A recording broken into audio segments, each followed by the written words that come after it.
Good morning students. आज हम लोग नया चैप्टर प्रिज्म, जो कि पुराने बुक में तो फर्स्ट लेसन था, अब नए बुक में जी लेसन चेंज हो गया, क्लास 9 लेसन 9 में है, तो उसमें अध्याय का नाम भी चेंज हो गया है। पहले प्रिज्म था, अब हो गया है प्रकाश का विक्षेपण। तो हम उस अध्याय पे आते हैं, प्रिज्म। फर्स्ट टॉपिक है हम लोग का प्रिज्म। सबसे पहले मैं आप लोग को प्रिज्म दिखाता हूँ, फिर उसको परिभाषित करेंगे, उसका सांकेतिक डायग्राम देखेंगे, फिर उसके आगे कंटिन्यूस चलते जाएंगे। तो ये आपके सामने एक प्रिज्म है। ये प्रिज्म किस प्रकार का दिख रहा है? एक तो कांच का है और किस प्रकार की आकृति में बना हुआ है इसे हम देखते हैं। ये कांच का है। अब इधर से देखिए, इधर से दिख रहे हैं क्या? चौकोन यानी आयताकार भाग, एक आयताकार भाग, दो आयताकार भाग और तीन आयताकार भाग। और इस तरफ से देखेंगे तो हम लोग को क्या दिख रहा है? त्रिभुज, एक त्रिभुज, दो त्रिभुज। यदि हमको प्रिज्म की परिभाषा पूछा जाए तो हम क्या बोलेंगे? इसी को देख के, कांच का एक ऐसा पारदर्शी माध्यम है जिससे आर पार भी दिखता है लेकिन स्पष्ट नहीं दिखता। कांच का एक ऐसा पारदर्शी माध्यम है जिसमें तीन आयताकार भाग और दो त्रिभुजाकार भाग होता है, उसे हम क्या बोलते हैं? प्रिज्म। प्रिज्म की परिभाषा में हम बता देंगे कि प्रिज्म किससे बोल रहे हैं? जिसमें तीन आयताकार भाग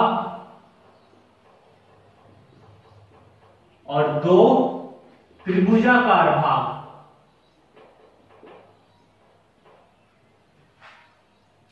या इसको हम बोलते हैं पृष्ठ भी बोलते हैं, कि कांच का तीन आयताकार पृष्ठ और दो त्रिभुजाकार पृष्ठ से मिलकर हम प्रिज्म का निर्माण करते हैं। अब इसका सांकेतिक डायग्राम, प्रिज्म को हम ट्रायंगल के रूप में शो करेंगे या त्रिभुज के रूप में, इस प्रकार का। ये जिसमें ये कोण होता है प्रिज्म कोण ए, इसे हम प्रिज्म कोण कहते हैं।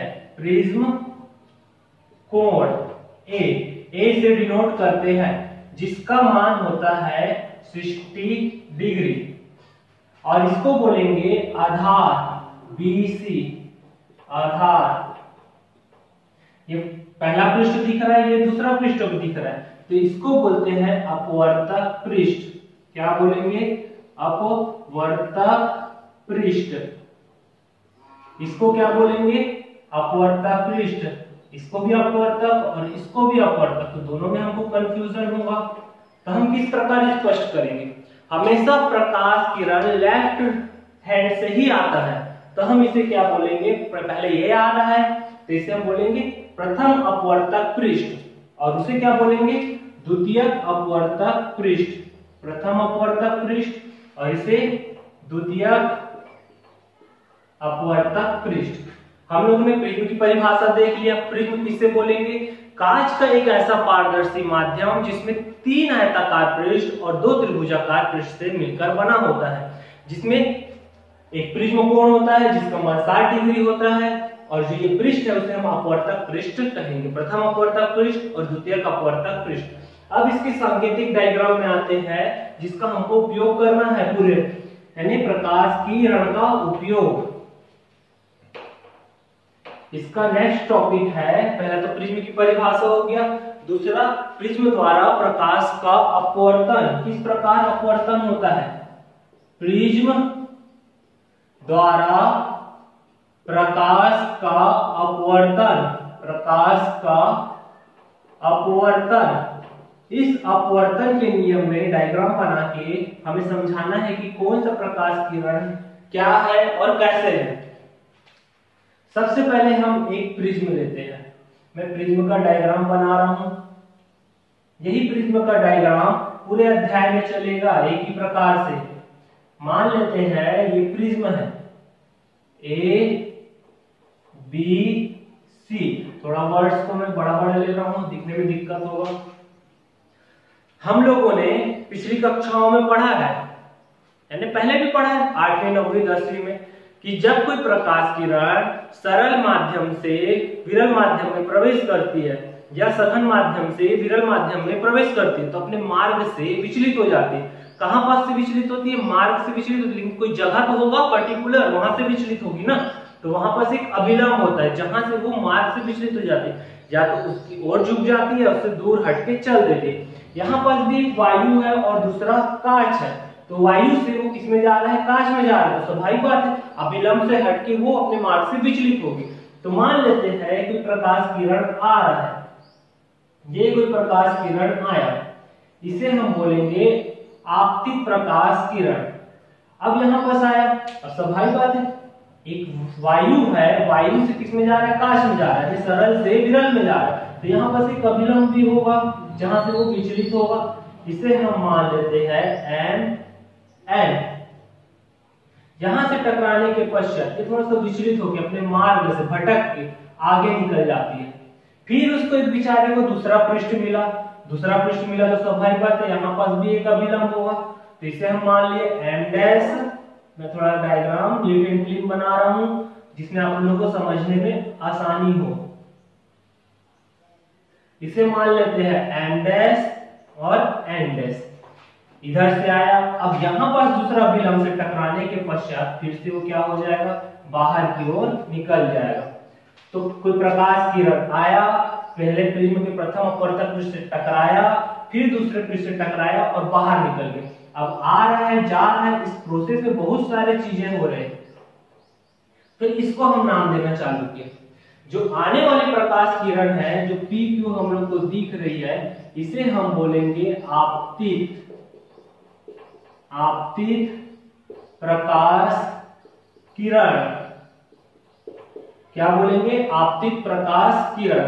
क्यू आर जो प्रथम अपवर्तक पृष्ठ से टकराने के पश्चात प्रिज्म के अंदर अपवर्तित हो रही है, उसे हम बोलेंगे अपवर्तित प्रकाश किरण, क्यू आर, अपवर्तित प्रकाश किरण। और तीसरा दिख रहा है आर एस, आर एस को बोलेंगे निर्गत प्रकाश किरण। अब यहां पर कुछ कुछ कोण भी बन रहा है, आप लोगों को दिख रहा होगा लेकिन आप लोगों ने बोला नहीं, तो चलो देखते हैं। यहां पर से एक कोण बना, इसको देंगे हम लोग I1। यहां पर से एक कोण बना, इसको देंगे हम लोग I2। यहां पर से एक कोण बना R1, यहां पर से एक कोण बना R2।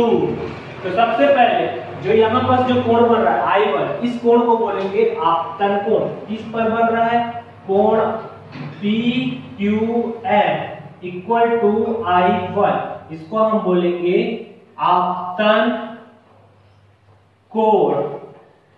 दूसरा कोण दिख रहा है जो उस तरफ निकल जा रहा है, इधर आपतित प्रकाश के पास बना है इसलिए इसे आपतन कोण।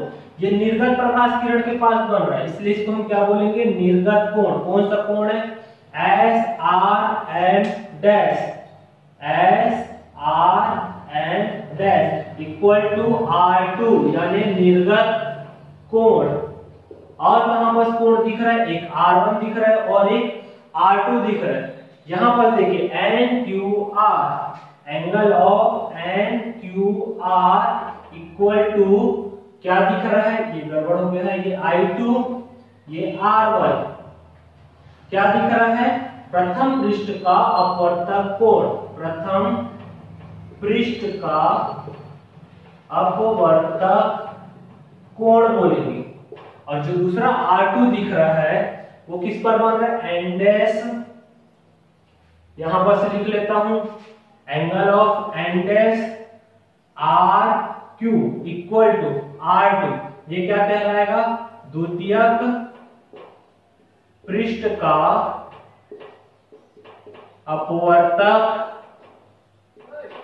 कोण। ये हो गया हम लोग का प्रिज्म और प्रिज्म का सांकेतिक डायग्राम और किसको क्या बोलेंगे वो सब चीज। तो सबसे पहले एक बार रिवाइज कर लेते हैं। त्रिभुज ABC एक प्रिज्म है जिसमें BC उसका आधार है और एक प्रिज्म कोण। अब मान लो कि प्रकाश किरण आ रही है, उस किरण को क्या बोलेंगे, आपतित प्रकाश किरण PQ। और QR दिशा में अपवर्तित हो जा रही है और RS दिशा में निर्गत हो जा रही है। तो आपतित प्रकाश किरण के पास जो कोण बन रहा है उसे आपतन कोण, और निर्गत प्रकाश किरण के पास जो कोण बन रहा है उसे निर्गत कोण। और दो ठो पृष्ठ है, प्रथम अपवर्तक पृष्ठ और द्वितीयक अपवर्तक पृष्ठ। प्रथम अपवर्तक पृष्ठ के पास जो कोण बन रहा है उसे क्या बोलेंगे, प्रथम अपवर्तक पृष्ठ का अपवर्तक कोण। दूसरे वाले के पास जो कोण बना उसे द्वितीयक पृष्ठ का अपवर्तक कोण। यहां तक हमारा एक नॉमिनल चीज स्टार्ट हुआ है प्रिज्म, जिसका हम लोग बेसिक चीज आज पढ़े हैं। अब हम आगे जाएंगे इसके बाद विचलन कोण, नेक्स्ट क्लास में विचलन कोण, या इसी में ही अभी हम देखते हैं विचलन कोण। फिर उसके बाद नेक्स्ट क्लास में हम उसका डेरिवेशन देखेंगे प्रिज्म का, जो कि मोस्ट इंपॉर्टेंट है इस अध्याय का। तो आप लोगों को ये समझ आया होगा, मेरे को तो लग रहा है कि आप लोगों को समझ आया होगा। नहीं आया होगा तो एक बार और देखेंगे अच्छे से। ये डाउट क्लियर होना चाहिए कि किसको क्या बोला जा रहा है, किस किरण को क्या बोला जा रहा है, नाम पर्टिकुलर क्लियर होना चाहिए। तब हम मिलते हैं नेक्स्ट टॉपिक पे।